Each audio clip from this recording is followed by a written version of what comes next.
"I didn't come to take the house," the elderly woman said quietly as the front door opened. "I only came to see what my stolen life looks like after 10 years. Emily Brooks felt every bit of color drain from her face. The warm smile she had been wearing for the delivery driver she expected disappeared in an instant.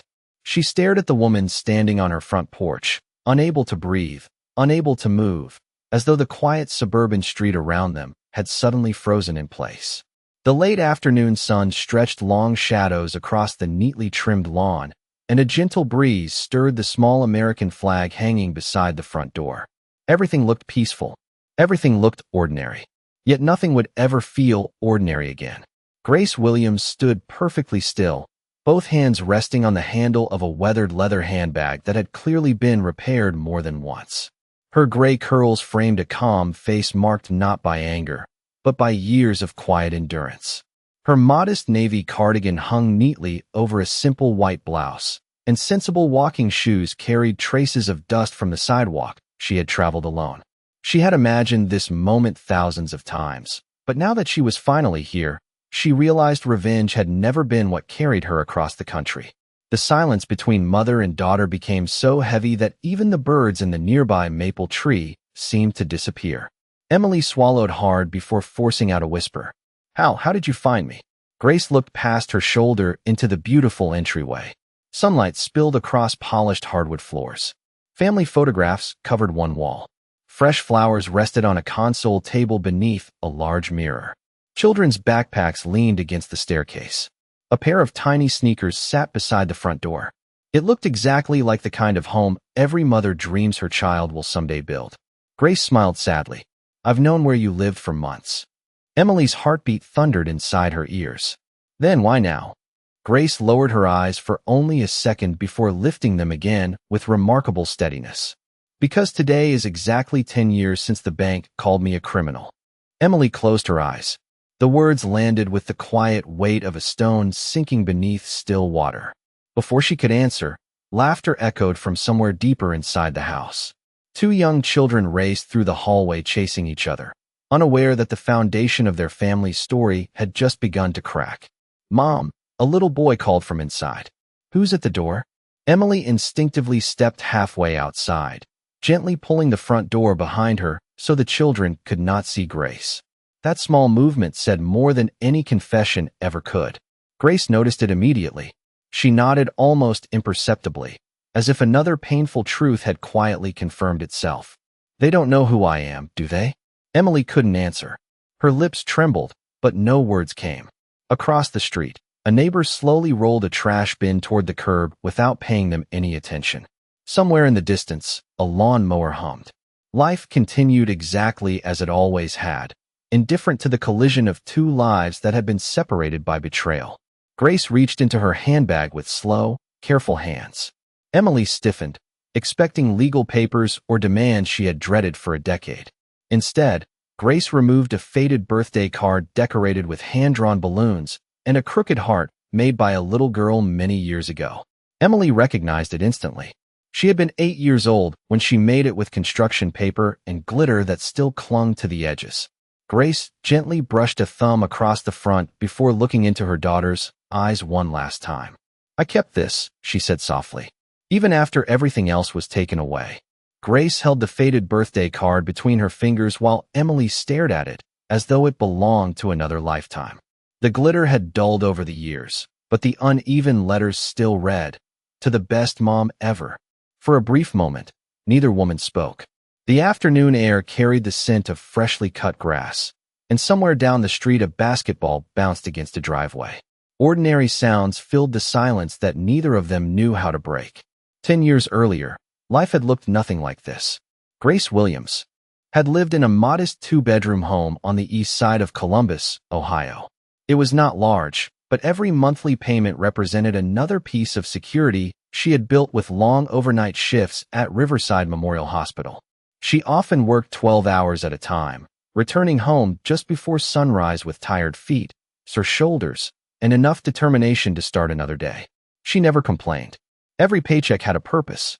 A portion went toward the mortgage. Another portion went into Emily's college savings account. Whatever remained covered groceries, utility bills, and the occasional treat when they could afford it. Emily grew up believing her mother could solve almost any problem. If the refrigerator stopped working, Grace found a repairman. If school supplies were expensive, Grace picked up an extra weekend shift. If Emily wanted to join a field trip, somehow the money appeared. Grace protected her daughter from every burden she could carry alone. She believed that was what mothers were supposed to do. As Emily entered her 20s, however, she became increasingly frustrated watching friends buy homes, drive newer cars, and build lives that seemed to move much faster than her own. Social media made every celebration look effortless. Engagement announcements, housewarming parties, smiling couples posing beside freshly painted front doors. Emily rarely saw the years of sacrifice behind those pictures. She only saw what she did not have. Grace noticed the change long before she understood it. Emily stopped asking how her mother was feeling after long shifts. Conversations became shorter. Visits became less frequent. Every discussion somehow returned to money, credit scores, or the dream of owning a home before turning 30. Grace always answered with patience. "Your time will come," she often said. "A strong foundation lasts longer than a rushed one." Emily would smile politely, but disappointment lingered behind her eyes. One rainy Saturday afternoon, they toured an open house together. The white brick home overlooked a small neighborhood park where children laughed beneath bright blue umbrellas. Emily wandered through each room with quiet excitement, running her fingertips across the kitchen island and imagining furniture that did not yet exist. Grace watched her daughter instead of the house. She saw hope shining across Emily's face and silently wished she could make that dream happen. As they drove home through wet streets reflecting rows of traffic lights, Emily stared out the passenger window without speaking. Grace reached across the center console and gently squeezed her hand. "You will have a beautiful home someday," she whispered. Emily finally looked back at her mother and forced a smile that seemed almost convincing. "I know," she replied softly. "I just hope someday comes soon." The opportunity arrived so quietly that it almost looked like an answer to a prayer. Emily met with a mortgage consultant after work, carrying a folder filled with pay stubs, bank statements, and hopeful expectations. She sat across from the polished desk while rain tapped gently against the office windows. The consultant reviewed the documents for several minutes before folding his hands together with practiced sympathy. "Your income is steady," he said carefully, "but your credit history and debt-to-income ratio are going to make approval extremely difficult." Emily forced a smile, thanked him for his time, and walked back into the parking lot feeling as though the future had slipped another step beyond her reach. She sat inside her aging sedan for nearly 20 minutes, watching other families load groceries into newer vehicles and drive away without a care in the world. That was when her phone buzzed with a message from a former coworker who now worked in real estate. The message was only one sentence. "There are ways people get approved faster than you think." Emily stared at those words far longer than she should have. Days later, she found herself sitting inside a small office that looked more temporary than professional. The man across from her spoke with unsettling confidence, sliding papers across the desk while explaining credit histories, identity verification, and loan applications as though they were nothing more than ordinary paperwork. Emily hesitated every time her mother's information appeared on another page. Each hesitation lasted only a few seconds before being replaced by another promise. "Nobody gets hurt," the man assured her. "You make the payments, build equity, and later everything can be transferred. Families help each other all the time." Emily wanted to believe him because believing him made every warning inside her easier to silence. She knew every answer to the security questions. She knew every date, every address, every detail that only a daughter would know. The approval arrived faster than anyone expected. A few weeks later, she stood in front of a beautiful 2-story home with white shutters, a wraparound porch, and a young maple tree planted beside the driveway. She held the keys in trembling hands while the real estate agent congratulated her on becoming a homeowner. Friends gathered that weekend carrying housewarming gifts, laughing as they admired the spacious kitchen and bright living room. Photographs filled social media with smiling faces, balloons, and captions celebrating hard work finally paying off. Grace saw those photographs only briefly before Emily changed her privacy settings. She assumed her daughter had simply been fortunate enough to find an affordable starter home. Pride filled her heart instead of suspicion. She mailed Emily a handmade quilt stitched together from fabrics she had collected over the years, along with a handwritten note that read, "Every home becomes beautiful because of the love inside it." Emily cried after reading the note, not because she disliked it, but because every stitch reminded her whose trust had quietly financed the life she was beginning. She folded the letter carefully, placed it inside a kitchen drawer, and told herself she would explain everything one day after everything had worked out. She believed tomorrow would always leave enough time to tell the truth. She did not realize tomorrow was already moving toward her mother far faster than it was moving toward her. The first sign that something was terribly wrong arrived on an ordinary Tuesday morning. Grace had just returned home after another overnight shift at the hospital. The sunrise painted soft shades of gold across her living room curtains as she poured herself a cup of coffee and settled into her favorite chair, hoping for a few quiet hours before sleeping. The telephone rang before she could take her first sip. She almost ignored it, assuming it was another telemarketer, but something urged her to answer. The woman on the other end introduced herself as a representative from the mortgage servicing department. Her voice remained polite, but every sentence became more confusing than the last. She thanked Grace for making recent payments before asking why the newest installment had not been received. Grace frowned and apologized, explaining that there must be some mistake because she had never missed a payment on her own home. A long silence followed. Then the representative carefully read the address connected to the loan. It was an address Grace had never heard before. She laughed nervously, convinced the account belonged to someone else. The representative paused again before asking several security questions. Grace answered every one correctly because they were all about her own identity. When the conversation ended, the coffee on the table had grown cold. Her hands trembled as she stared at the blank wall in front of her, unable to understand how her name could be attached to a property she had never seen. Over the following weeks, confusion turned into a relentless storm of paperwork, phone calls, and meetings. Every document seemed to confirm the impossible. Applications carried her legal information. Financial records displayed her credit history. Electronic signatures appeared where she had never signed. Each discovery chipped away at the life she had spent decades building one careful decision at a time. Grace requested copies of every record she could obtain, believing someone would eventually recognize the obvious mistake. Instead, each new envelope only deepened the nightmare. Collection notices began arriving almost daily. Her credit score, once the source of quiet pride, dropped with astonishing speed. Plans she had made for retirement suddenly disappeared beneath obligations she did not recognize. Friends noticed the exhaustion in her face long before. She admitted anything was wrong. At work, she struggled to concentrate during long shifts. She still greeted every patient with kindness, but the smile she offered each morning required more effort than anyone realized. At home, she searched through old family photographs and remembered the little girl who used to crawl into her lap after thunderstorms, believing her mother could make every fear disappear.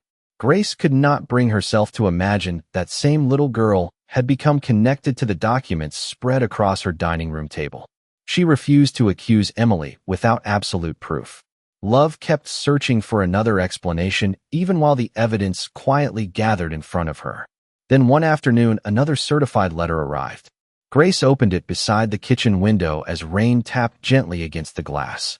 Inside was a complete copy of the mortgage application. Near the bottom of one page was an emergency contact listed in familiar handwriting. The name was Emily Williams. Grace lowered the papers slowly, closed her eyes, and leaned against the counter. The house around her remained perfectly still, but something inside her heart shifted forever. For the first time, she realized that the hardest part was not losing financial security. It was discovering that betrayal sometimes arrives wearing the face you have loved your entire life. Grace never called the police. She never stood outside Emily's house demanding answers, and she never filled her heart with the kind of anger that would consume the years she still had left. Instead, she quietly gathered every document into a single storage box, labeled it with the date, and slid it beneath her bed. Each piece of paper represented a question that no court could fully answer. How had a daughter learned to borrow her mother's trust more easily than her mother's name? In the months that followed, the financial consequences reached every corner of Grace's life. She postponed retirement, because she could not afford to leave her job. The vacation she had planned to celebrate 40 years of nursing quietly disappeared from her calendar. She sold family furniture she had hoped to pass down one day and moved into a smaller apartment with narrow windows overlooking a busy parking lot. At night, headlights swept across the walls as cars came and went, replacing the peaceful sounds of the neighborhood she had once called home. Yet every morning she still folded her uniform carefully, tied her shoes, and reported to work with the same gentle smile her patients had always known. Very few people realized how much she had lost. When coworkers invited her to dinner, she politely declined, saying she was tired from long shifts. When neighbors asked whether she had spoken to Emily lately, she answered with a quiet smile and changed the subject. Even during birthdays and holidays, Grace mailed a simple card to the last address she had for her daughter. Most were returned unopened. A few disappeared without any response at all. She never stopped writing them. Every card ended with the same sentence: "I hope you are safe." Time moved forward the way it always does, one ordinary season after another. Spring flowers bloomed outside the hospital entrance. Summers brought children riding bicycles through nearby parks. Autumn covered sidewalks with bright leaves, and every winter Grace wrapped herself in the same wool coat she had owned for years. Her hair slowly turned silver. Fine lines settled around her eyes, not from bitterness, but from countless nights spent comforting strangers while carrying her own silent sorrow. One evening, nearly a decade later, a younger nurse helped Grace organize patient files before the end of their shift. She laughed while showing pictures of the first house she and her husband had recently purchased. Grace smiled sincerely and congratulated her, admiring the cheerful photographs of a front porch decorated with pumpkins and rocking chairs. After returning home that night, she sat quietly beside her apartment window with a cup of chamomile tea. She realized she no longer wondered why everything had happened. She only wondered whether Emily had found the happiness she had chased so desperately. A few weeks later, while browsing the internet at the local library, Grace noticed an article featuring a neighborhood charity event. Families smiled beneath colorful tents while children painted wooden birdhouses. One familiar face stood near the center of the photograph. Emily looked older now, standing beside a man and two young children in front of the very house that had once existed only as paperwork in a bank file. Grace studied the picture for several long minutes. Then she quietly copied the address onto a small piece of paper, folded it once, slipped it into her wallet, and closed the computer. She did not leave the library with anger. She left carrying something far heavier and far calmer. After 10 years, she finally knew where the road ended. Grace remained on the front porch, the faded birthday card still resting gently in her hands. Neither woman seemed willing to move first. The breeze carried the scent of blooming jasmine from a flower bed beneath the front window, and somewhere nearby a wind chime sang a soft, uneven melody. It was the kind of peaceful afternoon Grace had once imagined sharing with her daughter over coffee, watching grandchildren play in the yard. Instead, they stood separated by 10 years of silence and a front door that felt far heavier than wood and glass. Emily finally found her voice. "Please, not out here." Her words barely rose above a whisper. Grace looked into her daughter's eyes for a long moment before giving a slow nod. "I only asked one thing earlier," she replied gently. "May I come inside?" Emily stepped aside without another word. Grace crossed the threshold with measured steps, careful not to disturb the welcome mat decorated with painted sunflowers. The house smelled faintly of cinnamon and fresh laundry. Family photographs lined the hallway. School portraits, holiday gatherings, birthday cakes, beach vacations. Every frame represented years that Grace had never witnessed. She paused beside one picture showing Emily kneeling beside two smiling children beneath a Christmas tree. Grace smiled softly, not with resentment, but with quiet wonder. "They are beautiful," she said. Emily lowered her eyes. "Their names are Noah and Lily." Grace repeated each name carefully, almost as though committing them to memory. Beautiful names. The living room was warm, with afternoon sunlight spilling through wide windows onto polished hardwood floors. A knitted blanket rested neatly across the couch. Children's books were stacked beside a rocking chair. Grace noticed the little details only mothers tend to notice. Tiny fingerprints on the glass patio door. crayon drawings secured to the refrigerator with colorful magnets, a pair of small rain boots waiting near the back entrance. Evidence of a family that had built ordinary, happy routines. Emily nervously folded her hands together. "Would you like some coffee?" Grace looked at her for a brief second before answering with a tired smile. "I would like honesty first. Coffee can wait." The sentence settled quietly between them. There was no anger behind it, no accusation, only exhaustion. Emily slowly sat down on the edge of the sofa, while Grace remained standing beside the fireplace, still holding the birthday card.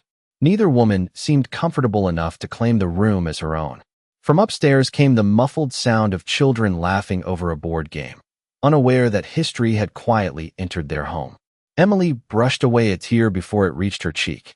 "Daniel does not know," she admitted. Grace nodded as though she had expected that answer. "Do your children know anything about me?" Emily shook her head almost immediately. "They know I had a mother. They do not know why we never see each other." Grace closed her eyes for a brief moment, taking one slow breath before opening them again. "Then today is not only difficult for us," she said softly. "It is the beginning of the truth for everyone who lives in this house." Emily's shoulders trembled. She looked around the room she had spent years building, suddenly realizing that every peaceful corner carried a secret she could no longer hide. Grace gently placed the faded birthday card on the coffee table between them. The glitter caught the afternoon sunlight for just an instant before the room fell silent again. Neither woman reached for it. They simply watched it rest there, a small piece of paper connecting the mother they once were and the strangers they had become. The quiet inside the living room lasted only a few seconds before the front door opened again. Daniel Brooks stepped inside carrying 2 paper grocery bags, calling cheerfully that he had remembered Noah's favorite apples. His smile faded the moment he noticed the unfamiliar elderly woman standing beside the fireplace and the unmistakable tension filling the room. He looked from Grace to Emily, searching for an explanation that neither of them seemed able to give. Emily rose slowly from the sofa, her hands trembling. "Daniel," she whispered, "there is something I should have told you a long time ago." He carefully placed the grocery bags on the kitchen counter without taking his eyes off his wife. The children laughed upstairs, completely unaware that the foundation of their family's history was beginning to shift beneath them. Grace quietly stepped back, creating space for the conversation that belonged to them. Daniel offered a polite smile toward Grace. "I am sorry," he said gently. "I do not believe we have met." Grace nodded with quiet dignity. "My name is Grace Williams." Daniel repeated the name softly. Something about it sounded familiar, but he could not immediately place it. Emily lowered her face into her hands before speaking again. "She is my mother." Daniel's expression softened with surprise. "Your mother?" he asked. "You told me she passed away years ago." Emily closed her eyes. The silence that followed answered the question before any words could. Grace reached into her weathered handbag and carefully removed a neatly organized folder secured with a faded blue ribbon. She placed it on the coffee table without drama or accusation. Every document had been preserved with remarkable care despite the passing years. Loan applications, credit reports, bank correspondence, certified letters. Grace untied the ribbon and gently spread several pages across the polished wood surface. "I did not bring these to embarrass anyone," she said quietly. "I brought them because truth deserves to be seen before it is judged." Daniel stepped closer, scanning the paperwork. At first he looked confused. Then he noticed the signatures, the dates, the personal information, and finally the legal name attached to every page. His breathing slowed. He looked at Emily with growing disbelief. "These documents, they were all under your mother's identity?" Emily could no longer avoid the answer she had postponed for a decade. Tears filled her eyes as she nodded once. "Yes." Daniel lowered himself into the nearest chair as though his legs had suddenly become too weak to support him.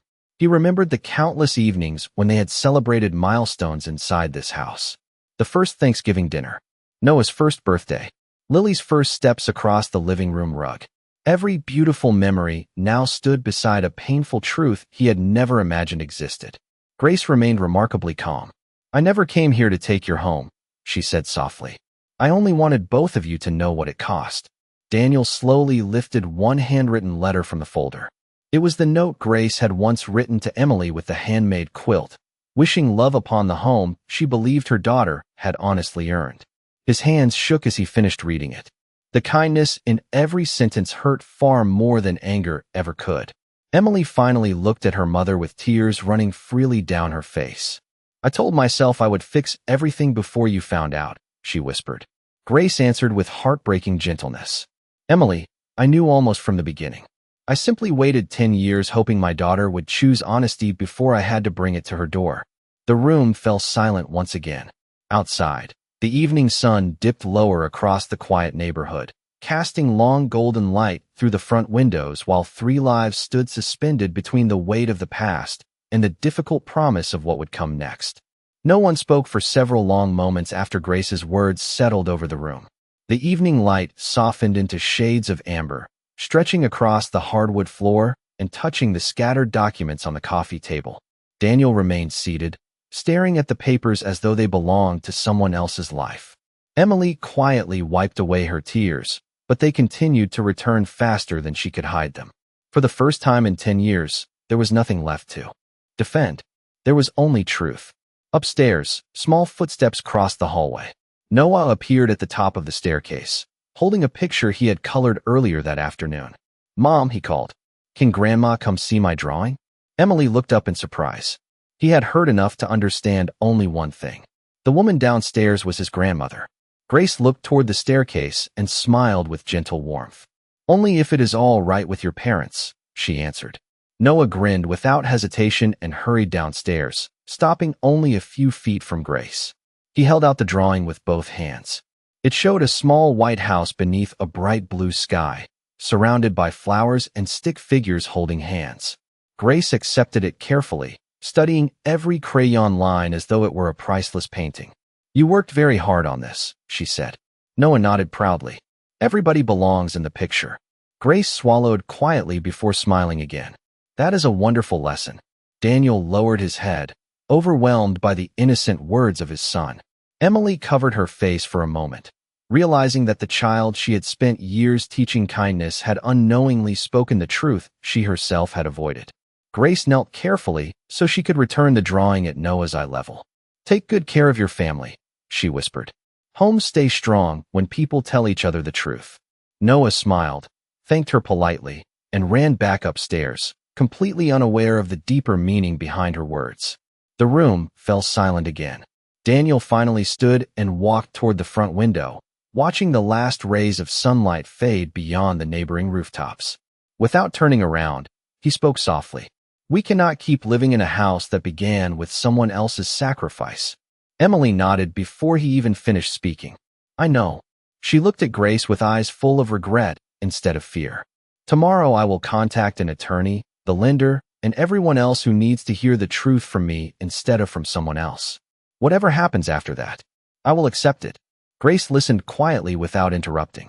She had imagined countless apologies over the years, but none of them could return birthdays, holidays, or ordinary afternoons they had lost together.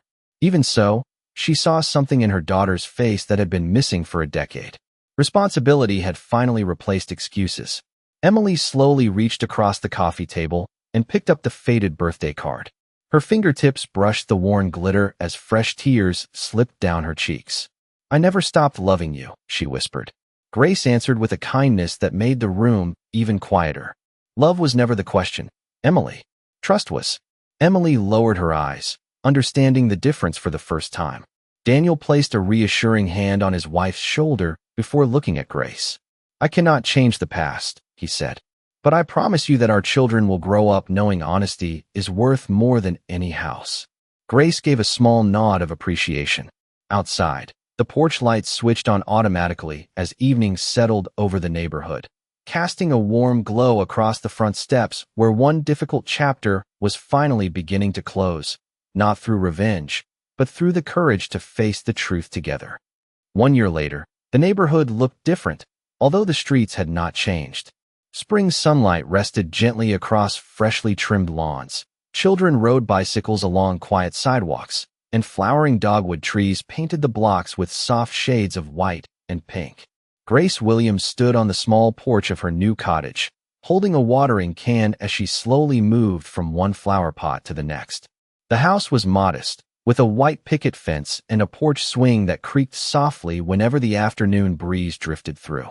It was not the home she had once dreamed of retiring in, but every mortgage payment, every utility bill, and every key belonged to her alone. That simple truth brought a peace no grand house could have purchased. The legal process had taken months, and it had not been easy for anyone.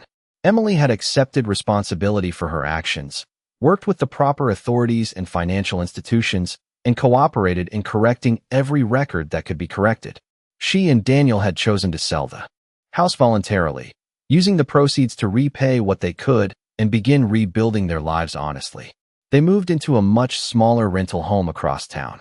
The adjustment was difficult, but their children adapted more quickly than the adults expected.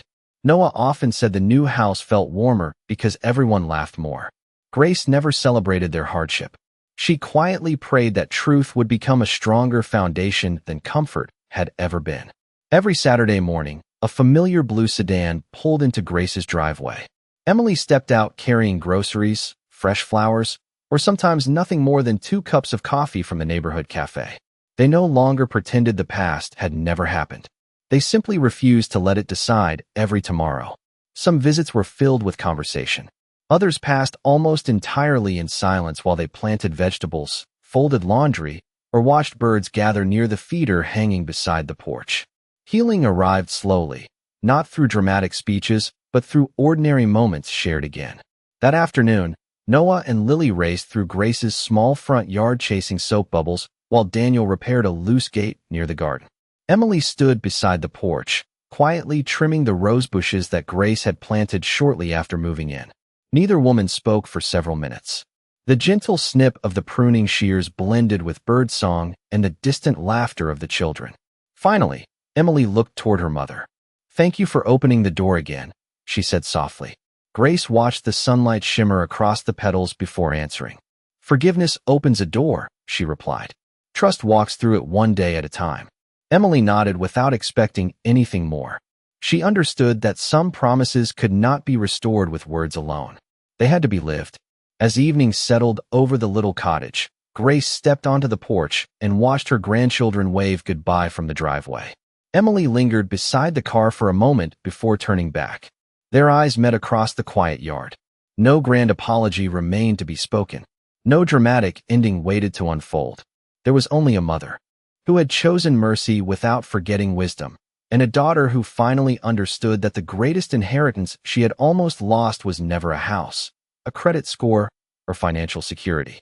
It was the quiet love of the woman who had believed in her before anyone else ever did. Grace smiled gently as the car disappeared around the corner. The porch swing moved with the evening breeze. The flowers swayed beneath the fading light. And for the first time in many years, the silence around her no longer sounded like loss. It sounded like home.